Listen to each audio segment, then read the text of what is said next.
Hello guys, magandang hapon. For today's video ay magluluto tayo ng tinolang manok. Ayan.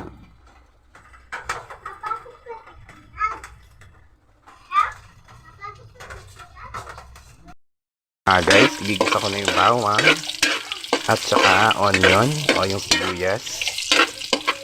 Ayan. Hintayin lamang natin siya hanggang siya ay maging golden brown na. Ayan. Mas maganda kasi ang tinola kapag golden brown na yung bawang niya.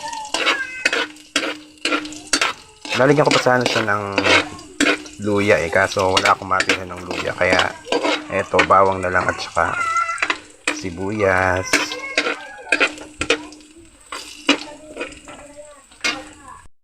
Nga guys, ilalagay natin yung ating manok.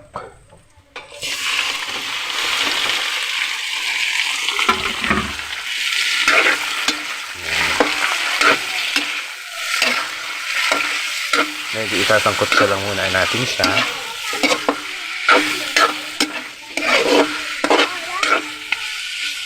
Ayan.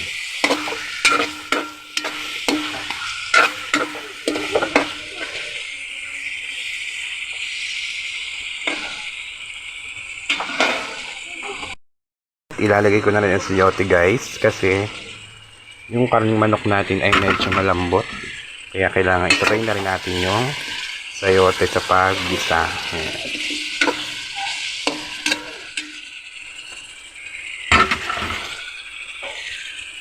Ito nga guys, tatakpan muna natin o pakukuloy natin. After 75 years natin siya hanggang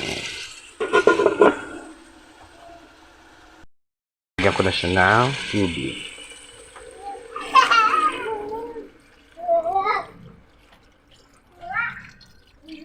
So kasi maraming sabaw. Ayan. Then pakukuluan natin siya after 75 years ulit. Luto na nga po ang ating tinola. After 75 years ay pwede na pong iserve ang ating tinola.